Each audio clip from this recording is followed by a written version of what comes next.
On n'est jamais insensible au mal qu'on nous fait. Toute offense engendre une blessure.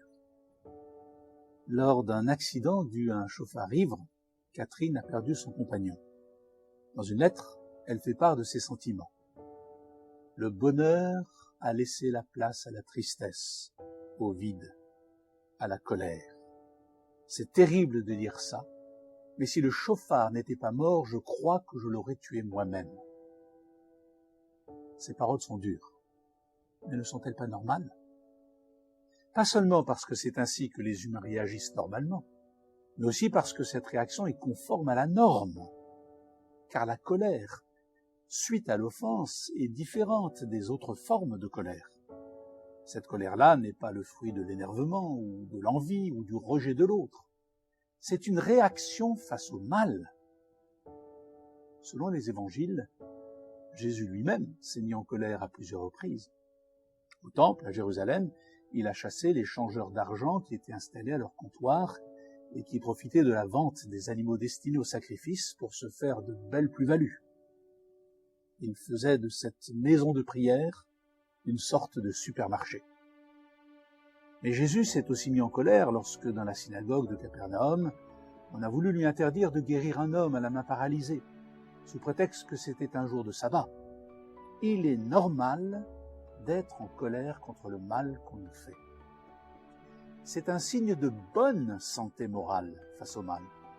Ne pas se mettre en colère, voilà ce qui serait anormal. Et la colère est non seulement normale, elle est aussi nécessaire. Voici ce qu'écrivait en 1992 Eva Thomas, qui avait publié un livre, Le viol du silence, dans lequel elle parlait de son parcours de vie suite à l'inceste dont elle avait été la victime. Je cite : « J'ai été violée à 15 ans par mon père. Il m'a fallu 30 années pour accéder à la colère et échapper à la culpabilité que je portais à la place du vrai coupable.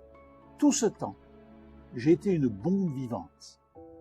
Mais la violence se retournait contre moi pour me détruire, jusqu'au moment où j'ai pu trouver les mots justes et prononcer « il n'avait pas le droit ».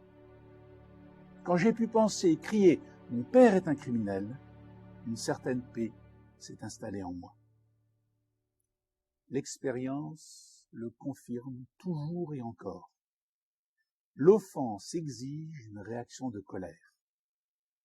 La blessure de l'offense entraîne parfois de profonds temps de dépression. C'est par la colère qu'on en sort, ce cri de l'offensé qui s'exclame « ce qu'il m'a fait n'est pas juste ».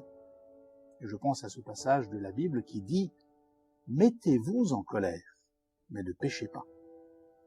Oui, face à l'offense, mettez-vous en colère. Mais le texte ajoute « ne péchez pas, que le soleil ne se couche pas sur votre colère ». Toute la question est là. Comment vais-je gérer cette colère légitime? Si je me laisse envahir par elle, cette colère contre le mal va se muer en une haine destructrice et je vais répondre au mal par le mal et m'enfoncer toujours plus dans la rancune. Et j'aurai beau la refouler, elle gardera toute sa vigueur dans la vie inconsciente. Comme un démon tapi au tréfonds de l'âme, cet excès de colère va miner et appauvrir ma personnalité en monopolisant toute son énergie.